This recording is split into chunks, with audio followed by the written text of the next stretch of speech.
Now, from CBS News Miami, this is Facing South Florida with Jim DeFede. Welcome to Facing South Florida. I'm Jim DeFede. Later in the show, we will look at a move by the governor and some Republicans in the legislature to drastically weaken child labor laws in Florida so that corporations can tap into the cheap pool of workers following the state's crackdown on immigration. But first, speaking of the governor, the race to replace Ron DeSantis is beginning to heat up. On Friday, Republican Byron Donalds launched his campaign for governor. Casey DeSantis is also making moves to run. And despite Florida now being considered a red state, there are several Democrats who are hoping an anti-Trump sentiment might take hold by the time the 2026 election rolls around. One of those who could stir a lot of interest is David Jolly, the former Republican congressman from Tampa-St. Pete area. He has been an independent for a number of years, gaining a national following among liberals as a regular guest on MSNBC and Morning Joe. I spoke to him this week and asked him why he is thinking of running. Well, in large part because our family's committed to this state. We have two young children, now 6 and 3 years old, and I think we're experiencing what all other Floridians are experiencing with an affordability crisis. I think a crisis in our public schools, a crisis with the voucher program, and I think a lot of people feel like maybe Florida's just been going too far in the wrong direction the last 6 years with culture wars and the other priorities of Republican politicians in Tallahassee. And so the decision we have made is to strongly considering running for governor and see if we can provide the change that I think a lot of Floridians are really hungry for. What's your timetable? When will you make a decision? I suspect we'll make a final decision by Memorial Day. You know, we wouldn't be speaking here today if we really hadn't come to the conclusion that we're ready to make the run. Obviously, there are some final dynamics that always influence making that launch. And so we're going through some of those final decision making. You were a Republican member of Congress. You've been more recently with no party affiliation. You would have to obviously become a Democrat if you're going to run in the Democratic primary. Why do you believe the Democratic Party is your home?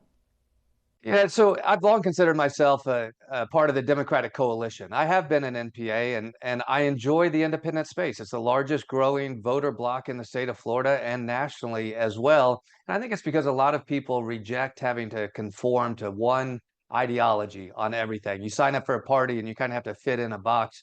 I think most voters' own politics are kind of pluralist. They might be left, right, or center, depending on the issue. But I think what brings it all together is people just want solutions. They want a government that works for people and an economy that grows for all people. I do think in the dynamic, the environment of the last 8 years, really since we saw the emergence of President Trump and the new brand of republicanism, that the Democratic Party is really the vessel that can provide the best way to protect people's individual rights, stand up for the marginalized, provide for an economy for all people. And on these hard issues of culture wars that Republicans want to drag us into, I don't think Democrats need to follow them into those culture wars. I think after 6 years of fighting culture wars, the answer now is to fight for lower insurance rates, to fight for greater affordability, for better schools. And I think that's where a new Democratic coalition, yes, I bring a different perspective, having been an independent now for 6 or 7 years, but I think an emerging Democratic coalition in 26 can be the vehicle, the vessel that brings change to the state. We've seen, though, this state go from being purple to being light red to being what many consider pretty deep red at this point, given the 22 election of Ron DeSantis and the 24 election of Donald Trump. What makes you think that there is a possibility for a Democrat to win statewide?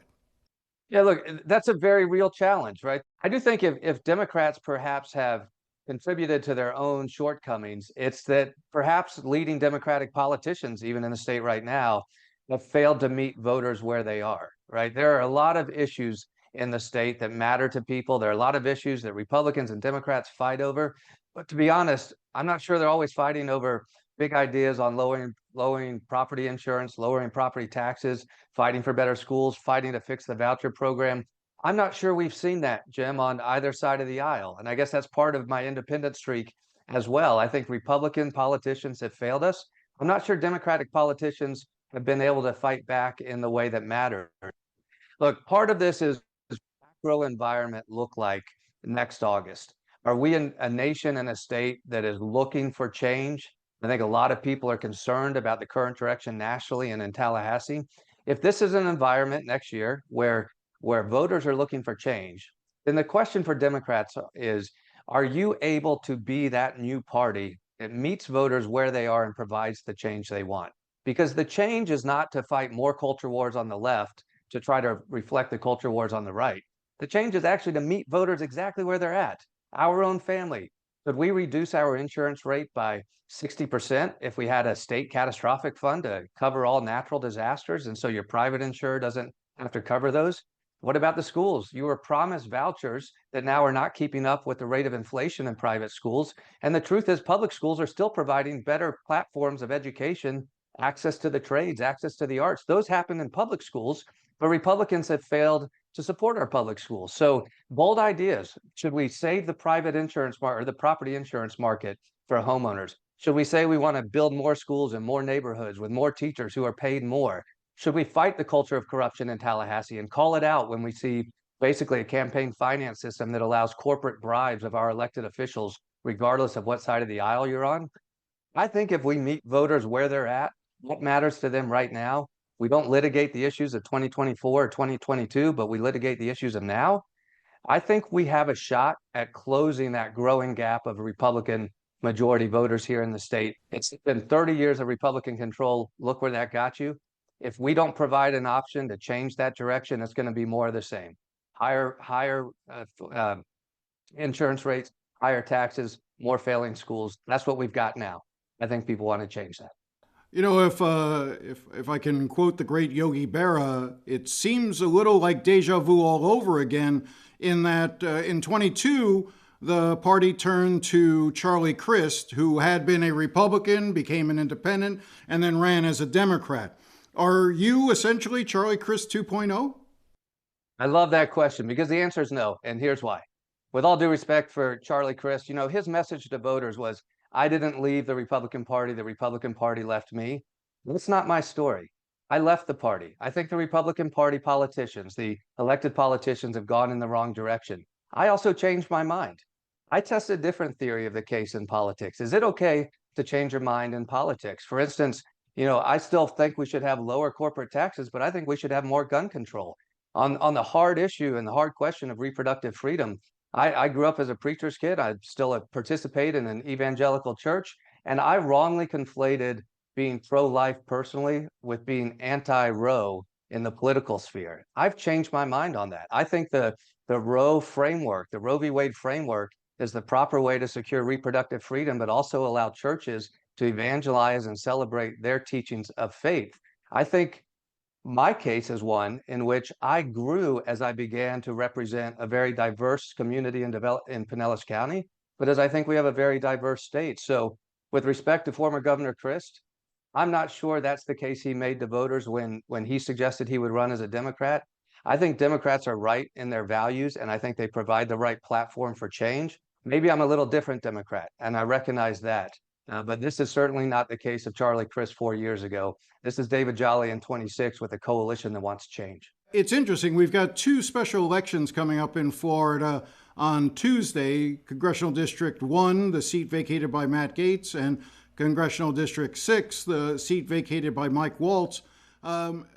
More than $17 million have been raised by Democrats between those two seats. How closely are you going to be looking at Tuesday's results in those two North Florida congressional districts to see if there is a moment building about Democrats being able to be re-energized?